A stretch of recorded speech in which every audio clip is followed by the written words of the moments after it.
Block system एक बार revise कर लेते हैं। Spring block system. अच्छा लेक्चर देखो कैसे चलेगा। एक स्प्रिंग और मास का सिस्टम चलाएंगे, फिर 2 स्प्रिंग भी हो सकती है, 3 स्प्रिंग भी हो सकती है, एक मास से 2 ब्लॉक भी हो सकती है ना, 2 मासेस भी हो सकते हैं एंड सो। पर हम as far as we are concerned, मतलब नीट पेपर इज कंसर्न, तो ज़्यादा से ज़्यादा स्प्रिंग ब्लॉक एक ही स्प्रिंग एक सिस्टम का आता है। मैक्सिमम केस में कई बार वो भी आ जाते हैं सीरीज पैरेलल कॉम्बिनेशन। तो सीरीज पैरेलल वहाँ पे भी पढ़ चुके थे हम लोग, है ना। सीरीज में क्या होता है, के इक्विवेलेंट 1/k1 + 1/k2 और पैरेलल में k1/k2। That's it. देखो अब अगर हम बात करें स्प्रिंग ब्लॉक सिस्टम के लिए, तो पहले ना 2-3 चीजें समझो यहाँ पर। मान लो ये एक स्प्रिंग है हमारे पास, ठीक है बच्चों, और इनिशियली नेचुरल लेंथ पे छोड़ दिया और एक ब्लॉक भी लगा लेते चलो जिसका मास है m। अब इसमें कोई कंप्रेशन नहीं है, कोई इलोंगेशन नहीं, तो हम बोल सकते हैं कि यही इसकी नेचुरल लेंथ है। ठीक है, ठीक है। एक और सिस्टम बनाया मैंने,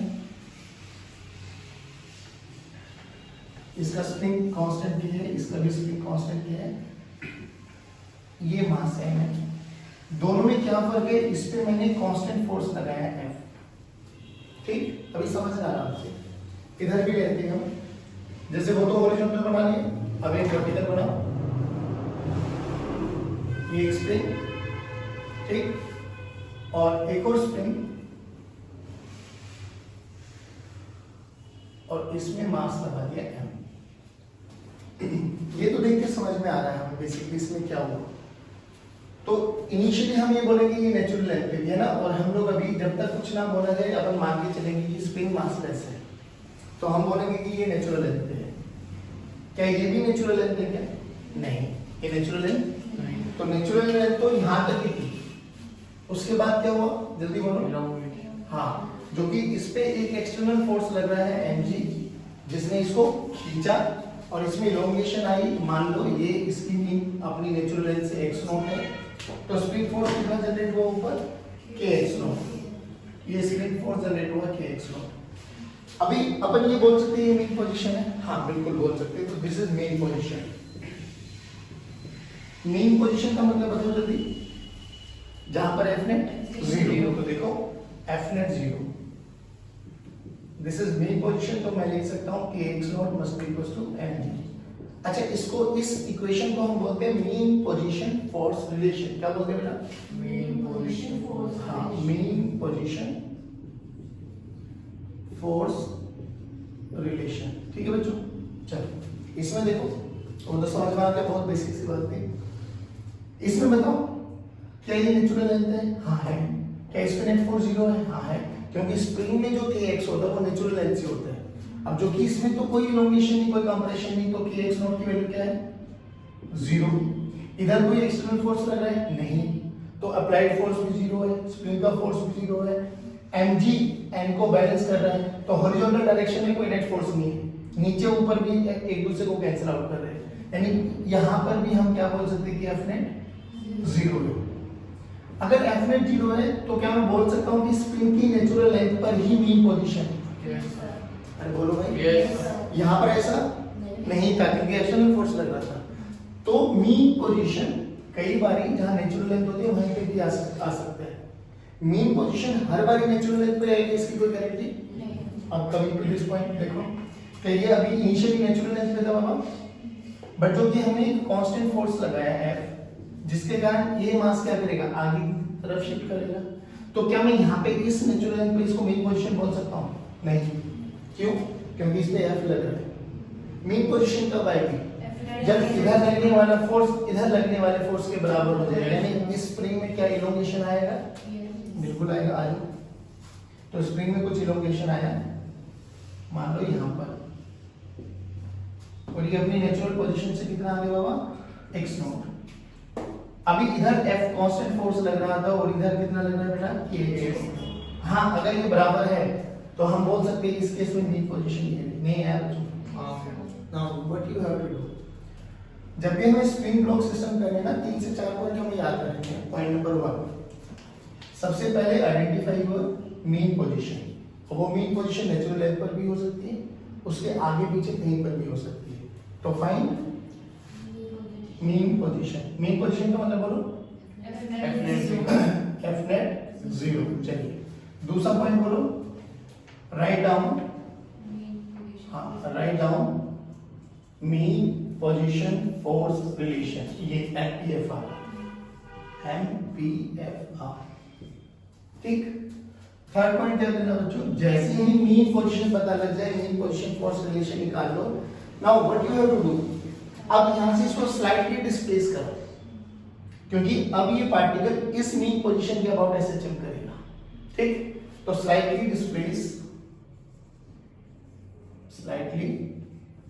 डिस्प्लेस पार्टिकल या object from mean position object. चलो इसको करते हैं स्लाइटली डिस्प्लेस, ठीक है। ये x डिस्प्लेस करा दिया, ठीक। अब जब यहां पे डिस्प्लेस कराया तो क्या हुआ, इधर f लग रहा था बच्चों, ये x आ गया है। अब इस पोजीशन पे तो f नेट होगा ना जरूर कुछ ना कुछ, क्योंकि यहाँ पे f नेट 0 था। इसके आगे लेके जाओ, पीछे लेके जाओ, you will get f net. तो slightly displace object from mean position and write down f net equation. f net बोल तो f net force लिखो। देखो अगर मैं इस डायरेक्शन वाले फोर्स को पॉजिटिव मानूं तो पीछे वाला force negative, choice is yours. तो उधर लग रहा है f net की वैल्यू देखो, f minus k x plus x not, k x plus x naught नहीं है बच्चों। अब क्या करना है, इसके बाद आपको ना इस नेट वाली फोर्स को आपको इसको माइनस के एक्स फॉर्मेट में लेके आना है। Convert this F net in format of minus के x by using mean position force relation or any mathematical operation, ठीक है बच्चों। देखो अब कैसे करें, मीन पोजीशन फोर्स रिलेशन क्या कह रहा है हमारे पास, ये रही मीन पोजीशन पे f किसके बराबर होगा, kx नॉट। चलो ध्यान से देखो, क्या मैं अगर इस f नेट को अगर मैं लिखना चाहूँ, क्या मैं ऐसे लिख सकता हूँ, ध्यान से देखना, f net this is equals to f here बोलो kx naught minus kx minus kx। तो f naught आ गया ना माइनस kx फॉर्मूला में। टाइम पीरियड निकालना होता है हमें, टाइम पीरियड का फॉर्मूला बोलो 2 पाई t। हाँ टाइम पीरियड का फॉर्मूला है 2 pi under root m by k, सही बोला, 2 पाई अंडर रूट m तो m है, k की जगह जो x के साथ आएगा वो सारा का सारा k, तो k भी रहा। तो टाइम पीरियड यही है 2 pi under root m by k। क्या इसमें कहीं पर भी ये f आएगा, इंडिपेंडेंट है। तो क्या याद रखना है कि time period is independent of external force. External force से क्या चीज चेंज हो जाती है, मीन पोजीशन। देखो पहले केस में मीन पोजीशन ये थी, जब एक्सटर्नल फोर्स लगाए तो मीन पोजीशन ये आ गई। टाइम पीरियड में कोई फर्क नहीं पड़ेगा, ध्यान रखना ये चीज, बात समझ में आ गई। ये 4 स्टेप्स याद रखने बस आपको, डन, पक्का। चलो हमारे पास एक स्प्रिंग है और ये मास है, ठीक। दोनों पैरेलली बना लेते हैं जिससे आपको समझ में आ जाए कि बेसिक डिफरेंस क्या है। ये स्प्रिंग है और ये मास है, दोनों का स्प्रिंग कांस्टेंट किया बच्चों, ठीक है भाई। अभी स्प्रिंग मासलेस है, there is no friction at all.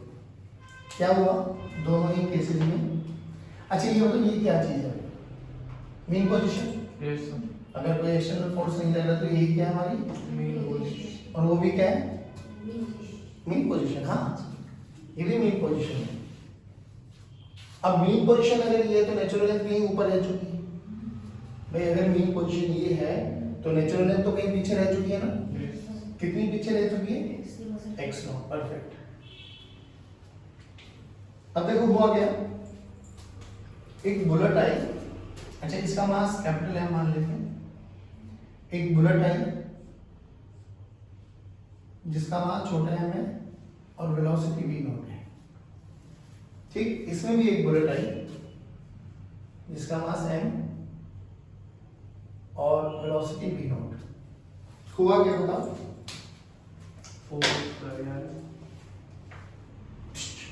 घुस गई होगी इसमें, उसमें भी घुसी होगी। बोला गया find out the time period and amplitude of the oscillation, ठीक। ऑसिलेशन होगा नहीं होगा, बिल्कुल होगा। तो हमें क्या करना है बच्चों, find time period and oscillation amplitude, ठीक है। चलिए अब मुझे ये बताओ, जैसे इसमें बुलेट आई घुसी, पहले बताइए मेन पोजीशन है ना, अभी अभी बताया था मेन पोजीशन हो सकता है। अब जैसे इसमें बुलेट घुसी तो हुआ क्या, जिस इंस्टेंट पर बुलेट घुसी उसी बारे में बात कर रहे हैं कि बुलेट इसमें घुस गई है। अब बुलेट घुस गई तो ये सिस्टम आगे बढ़ेगा, कितनी वेलोसिटी से, वी नॉट से नहीं, वी नॉट से नहीं, लेट अस सपोज उसकी वेलोसिटी भी नहीं, समझे आप? हाँ, अब इसका मास छोटा है और इसका मास बड़ा है, क्या यहीं ऊपर रहेगा? नहीं, एनर्जी आ गई है, एनर्जी लेके दौड़ेगा ना। यहां से यहां तक क्या चीज कंजर्व है, यहां से यहां तक मोमेंटम या एनर्जी या दोनों, क्या चीज कंजर्व है?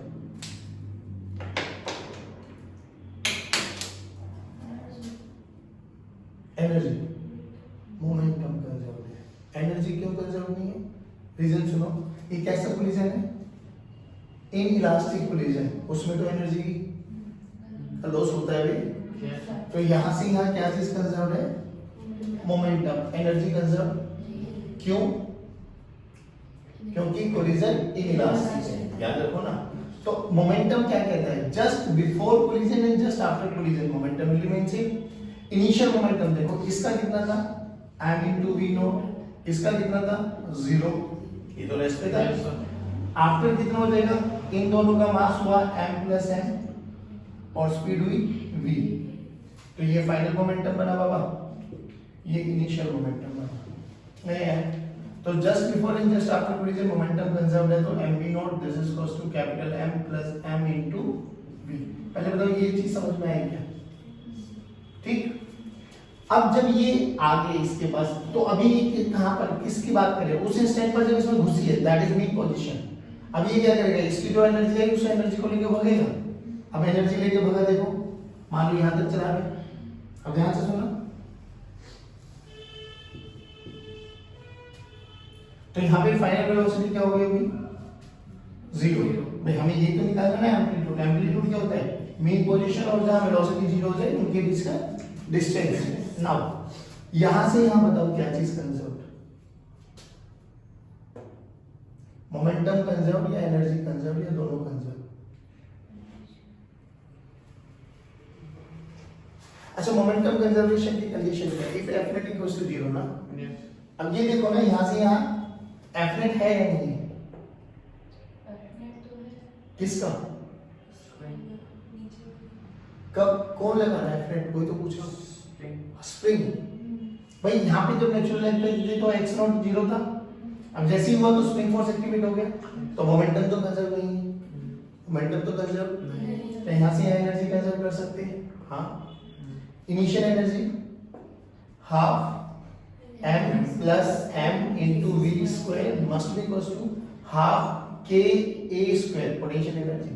देखो ना, यहाँ मेन पोजीशन पे मैक्सिमम काइनेटिक एनर्जी और यहाँ पे पोटेंशियल एनर्जी, तो यहाँ से यहाँ क्या चीज कंजर्व कर सकते हैं? एनर्जी। तो लगाओ एनर्जी कंजर्वेशन, बोलो 1/2 m plus m into v का square must be equals to 1/2 k into a का स्क्वायर। ये तो निकाल सकते आया। यहाँ से v की वैल्यू उठा लेना, यहाँ रख देना, तो m और k में v नोट में इन सब में रिलेशन आ जाएगा आपका। अब एक चीज सोचनी, ये समझ में आ गया मेथड नंबर 1। अब दूसरी चीज को समझो। एक बच्चा बोला कि सर देखो मेरे पास वेलोसिटी का फॉर्मूला ये है जायज बात है। अच्छा ये मीन पोजीशन पे, तो मीन पोजीशन पे x की वैल्यू कितनी है? 0। तो बच्चे ने बोला 0 पुट करो, तो v की वैल्यू a होगी। बोला सर एक बार बताओ ना, v तो हमें पता लग गया है जो कि अपनी मीन पोजीशन पे था, तो क्या मैं मीन पोजीशन की वेलोसिटी को a ओमेगा के बराबर रख सकता हूँ? हाँ, अरे ये भी मीन पोजीशन पे तो था। जैसे बुलेट घुसी, जिस समय बुलेट घुसी उस इंस्टेंट की बात कर रहा हूँ मैं, तो अभी मीन पोजीशन पे हाँ है, तो मीन पोजीशन पे वेलोसिटी कितनी है? v यहाँ से निकल जाएगा। अरे यही भी तो a ओमेगा के बराबर हो सकता है, तो एक यहाँ से भी मेथड है। बट ध्यान रखना ये वाला फॉर्मूला तब यूज करोगे जब वेलोसिटी एट मीन पोजीशन है, और ये वेलोसिटी किसी भी x दूरी पर है मीन पोजीशन पे नहीं है, ऐसा नहीं। अच्छा सुनो, तो एक मेथड ये हो गया बच्चों v = ओमेगा से, एक मेथड हो गया एनर्जी कंजर्वेशन से। क्या दोनों से आंसर निकाल सकते हो? अब उसके बाद अब इसमें भी सेम केस तो वही हुआ जब हम बात करें। अब ध्यान से सुना, यहाँ पे बिफोर एंटरिंग द बुलेट, तो हमने बोला ये मीन पोजीशन है, तो मीन पोजीशन पे इक्वेशन बोलो क्या है? नीचे mg ऊपर kx नो। अरे नहीं है बाबा, तो मैंने बोला ध्यान से देखो, क्या मैं लिख सकता हूँ mg this is equal to kx नो। यहाँ तक बताओ कोई दिक्कत? नो। अच्छा ये कैपिटल M है, ब्लॉक का मास कैपिटल M माना है ना? चलो ठीक। अब मुझे एक बात बताओ, जैसे इसमें बुलेट घुसी तो जस्ट बिफोर जस्ट आफ्टर क्या चीज सेम है? Momentum. Just before and just after क्या है? तो ये इक्वेशन तो एज इट इज बनेगी। तो हमने लिखा है mv naught this is equal to m plus m into v। यहां तक बताओ कोई दिक्कत? नाउ इन दोनों क्वेश्चन में क्या डिफरेंस है? जब हम ये वाली v बात कर रहे थे, इस केस में v की वैल्यू क्या है बाबू? m into v naught by m plus n। ये भी कब था? मीन पोजीशन में। उस केस में भी क्या ये मीन पोजीशन पे होगा क्या? नहीं, क्यों? फोर्स लग रहा है। देखो देखो देखो देखो, mg फोर्स लग रहा है, बट बिफोर और आफ्टर कोलिजन में ये बॉम्ब वाले क्वेश्चंस का कॉन्सेप्ट लगा सकते हैं कि बॉम्ब के फूट, देखो एक बॉम्ब गया मान लो जिसका मास m है, तो उसमें कंटीन्यूअसली mg तो लगेगा। बट जब वो बॉम्ब फूट रहा होता है, तो बॉम्ब का फूटना बहुत स्लो प्रोसेस है, बहुत सडन प्रोसेस है। तो सडन प्रोसेस है, तो उसमें जो केमिकल रिएक्शन का फोर्स होता है वो इतना हाई फोर्स होता है कि इस mg की उसके सामने कोई औकात। सेम वही कॉन्सेप्ट यहाँ पे भी लगाएंगे। दूसरी चीज देखो, हमने बोला कि अच्छा सर अब इसमें क्या हुआ? क्या ये अभी मीन पोजीशन है वहां पर?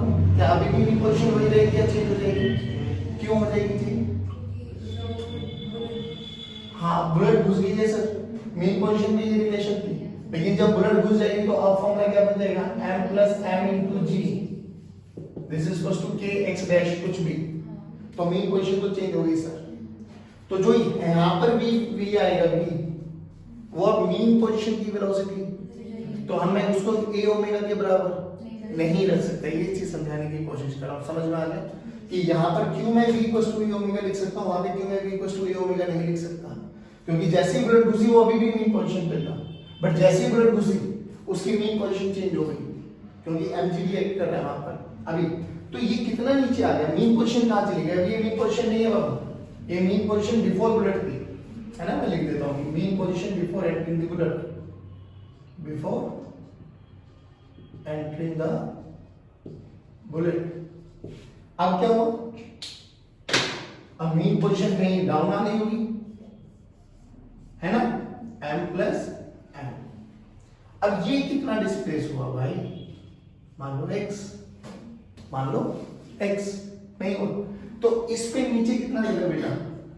m plus m into G this is equal to, ऊपर बोलो k x plus x naught. नहीं है, नहीं है। अब सोच, ये मीन पोजीशन है और यहां पे मुझे v पता है, मीन पोजीशन से कितनी दूरी पर v पता है? x। कौन सा फॉर्मूला लगाए? नहीं है। अब ये वाला फॉर्मूला लगाएंगे, लेकिन बात यह है कि ये x कैसे कैलकुलेट करें? तो x कैलकुलेट करना हमारे लिए बहुत आसान है। बोलो कैसे? नहीं नहीं नहीं नहीं, इजी पता लग जाएगा। मीन पोजीशन पे लिखो ना, m plus m into G K X plus K X naught लिख सकता हूँ ना। अब ध्यान से देख M G plus M G K X plus K X naught, तो x की वैल्यू कितनी आएगी? नहीं है बाबा, एम जी बाई नहीं है। अब हमें ये पता लगा मीन पोजीशन से पार्टिकल x है और उस समय उसकी वेलोसिटी v है, तो हमें v पता है। कहाँ गया? हमें ये हमें ओमेगा पता है, हमें a कैलकुलेट करना है, हमें x भी पता है। क्या आंसर आ जाएगा? बट ये दोनों क्वेश्चन में मैं जो चीज समझाना चाहता हूँ वो समझ गए कि यहाँ पे क्यों v को a ओमेगा के बराबर लिख दिया, वहाँ पे क्यों v को a ओमेगा के बराबर नहीं रखा, क्योंकि वहाँ पर mg भी एक्सटर्नल फोर्स एक्ट कर रहा था, जिसके कारण जैसे बुलेट घुसेगी उसका मीन पोजीशन चेंज हो जाएगा। इसमें घुसी उस समय मीन पोजीशन चेंज नहीं होगी, तो ये इसी मीन पोजीशन के about to and fro motion करेगा, वो उस मीन पोजीशन के about to and fro motion करेगा। बात समझ में आ गई? श्योर? हमसे बोला गया कि भाई एक स्पिन ब्लॉक सिस्टम है मेरे पास, ठीक है, और एक पुली लगी हुई है। अब पुली जब तक ना बोला जाए, जब तक मास लेस फ्रिक्शनलेस है, जैसे ही मास बोल देंगे क्या उस समय मोमेंट ऑफ इनर्शिया भी आ जाएगा, तो घूमेगी तो मोमेंट ऑफ इनर्शिया आएगा जरूर। अभी के लिए हम मान के चलें कि फ्रिक्शनलेस है और मासलेस है। एक स्प्रिंग लगा दिए और यहाँ पर एक ब्लॉक लगा दिया।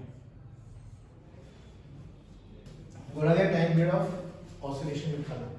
ना पहले मुझे एक बात बताओ बच्चों, हमें कैसे करना टाइम पीरियड निकालने का भी तरीका बताया था। सबसे पहले मेन पोजीशन फोर्स रिलेशन। पहले तो ये मेन पोजीशन पे है या नहीं? बिल्कुल है भाई। अगर सिस्टम रुका हुआ है तो मेन पोजीशन पे है ना, तो दिस इज मेन पोजीशन। अच्छा ये मेन पोजीशन है तो इसका मास है मान लो, तो नीचे mg लगा, ऊपर टेंशन लगा, वो टेंशन इसमें आया है ना, ठीक है ना, ऐसे मान। ये स्प्रिंग अभी नेचुरल लेंथ पे है, नेचुरल लेंथ से ऊपर है।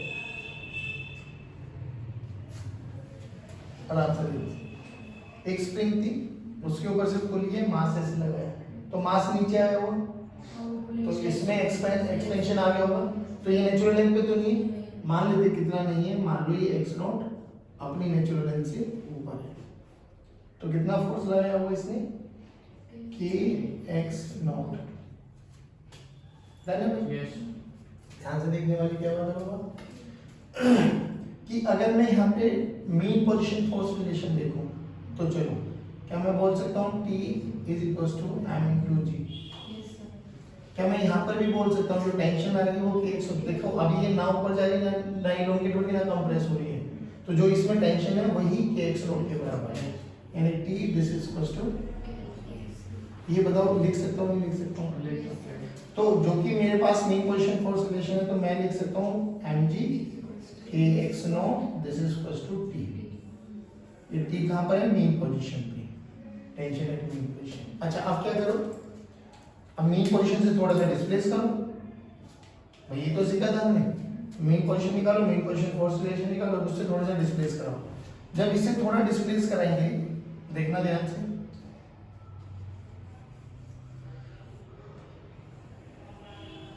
अब मान लो यहाँ पर आ गया, पहले यहाँ पर, हाँ ये x डिस्प्लेस कराया, तो क्या स्प्रिंग में भी इलोंगेशन आएगा? यस। कितना? x।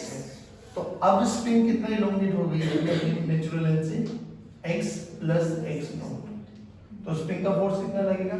kx plus x। अच्छा अब इसमें टेंशन मान लेते हैं, लेट्स से T डैश, ठीक, T डैश इसमें टेंशन मान लेते हैं, तो इसमें भी टेंशन T डैश आ गई। स्प्रिंग फोर्स कितना लग रहा होगा बाबा? kx plus x not. अब इसमें कंडीशन पे क्या बोला था? F नेट लिखो, है ना, इसका मान छोटा m मान लेते हैं ना। चलो लिखो F net mg minus T dash इसको F नेट। T डैश को क्या लिख सकता हूँ? T dash this is equal to kx plus x naught. उठा के यहाँ पे रखो, F नेट बोलो mg minus kx minus kx naught by using mean position force relation mg this is equals to kx naught। done f net की वैल्यू, तो time period बोलो simple, t equals to 2 pi under root m by, अब ध्यान से देखो k की value k ही नहीं है, तो इसका टाइम पीरियड ऑफ ऑसिलेशन कितना है 2t equals to 2 pi under root m by k नहीं है समझ में। लेकिन ये टाइम पीरियड सिचुएशन के अकॉर्डिंग हम कैसे अरेंजमेंट करते हैं उसके अकॉर्डिंग चेंज हो जाता है। जैसे अगर हम बात करें बच्चों, ये एक स्प्रिंग है, स्प्रिंग कांस्टेंट की पुली लगा दी और यहां पर मास लगा दिया है। फिर वही बात, अभी इनिशियल सिस्टम रेस्ट पर है, तो ये इसकी मेन पोजीशन है, पुली भी रेस्ट पर है, पुली मास लेस है, फ्रिक्शन लेस है ना, लगाओ एक बारी। अगर मैं यहाँ पे लिखना चाहूँ तो इसमें टेंशन T, इसमें टेंशन T और इसमें 2T, क्या ये अपनी नेचुरल लेंथ पे होगी अभी? नहीं, नेचुरल लेंथ पे तो नहीं होगी ना, तो नेचुरल लेंथ से कितना नीचे होगी, मान लो x, ठीक नहीं है। तो यहाँ पर अगर मैं इस पुली का एफबीडी बनाऊं तो पुली का एफबीडी क्या हो जाएगा बच्चों, kx not equals to 2t, अरे नहीं है, kx naught this is equals to 2t। पहले बताओ ये समझ में आया नहीं, ये एफबीडी ऑफ पुली, ये इसलिए लिख पा रहा हूं क्योंकि हम पुली का मास 0 मान के चल रहे हैं। अगर पुली का मास होता तो mg वाला फैक्टर भी आ जाता, ध्यान रखिए इस बात का। इसका बोलो मेन पोजीशन, t ऊपर है नीचे mg है, तो t इक्वल्स टू mg, तो बोलो kx नॉट की वैल्यू किसके बराबर है, 2mg के बराबर। क्या ये मेन पोजीशन फोर्स रिलेशन आ गई? अभी मुझे इतना बताओ, अब यहाँ पे हम लोगों ने ना एनाटॉमी कंस्ट्रेंट मोशन पढ़ा था, तो उसका यूज आएगा यहाँ पे। अब इसको मेन पोजीशन फोर्स रिलेशन से अगर मैं x डिस्प्लेस कराता हूँ तो पुली बताओ कितना डिस्प्लेस होगी, x होगी, 2x होगी या x/2 होगी? अगर मैं इस ब्लॉक को मेन पोजीशन से x नीचे डिस्प्लेस कराता हूं, यहां से यहां ले गया, तो मुझे इतना बताओ ये x है, तो ये पुली कितना डिस्प्लेस हुई, पुली यहां कहीं पे आ गई होगी, तो ये डिस्प्लेसमेंट बताओ ये कितना है? क्या ये अभी भी x है, क्या ये 2x है या x/2 है?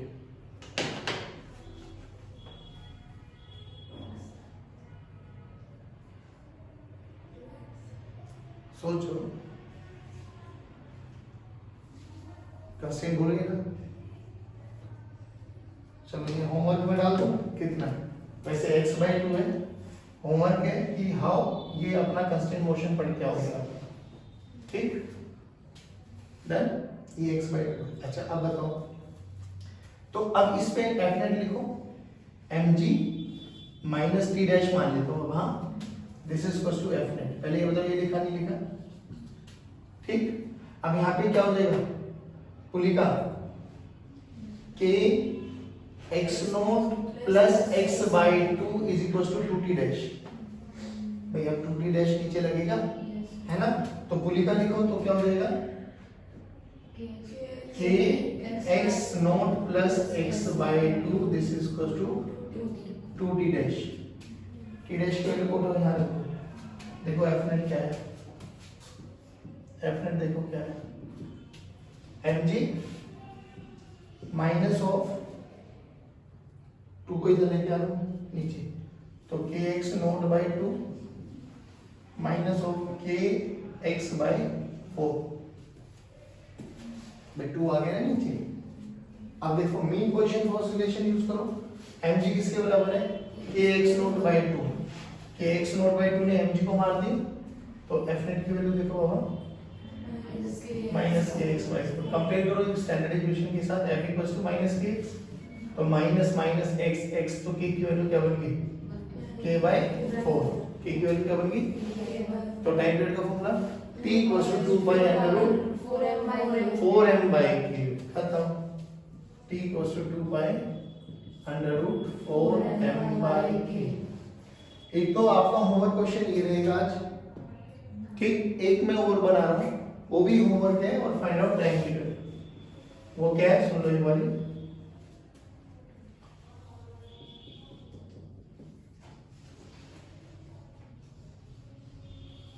ठीक है, स्प्रिंग कांस्टेंट की है और यहाँ पे m लगा दिया एक मास। इसका भी टाइम पीरियड आपको कैलकुलेट करना है। ठीक है, इन सब काम करने से पहले ना आपको थोड़ा सा कंस्ट्रेंट को देख लेना, पूरी कंस्ट्रेंट पढ़ के आओगे आप थोड़ा सा। दूसरी चीज, इनको करने के लिए फिर एक लाइन का सॉल्यूशन बताऊंगा, चाहे कैसे भी आ जाए स्प्रिंग ब्लॉक सिस्टम, 2 आ जाए 3 आ जाए कितने भी आ जाए, एक ही लाइन का सॉल्यूशन है, फिर हमारा वो शॉर्ट ट्रिक चलेगी। बट पहले जनरल तरीका पता होना चाहिए कि ऐसे हम इसको निकालते हैं। बात समझ में आ रही? चलिए आज की कक्षा को यहीं समाप्त करते। जय हिंद, जय भारत।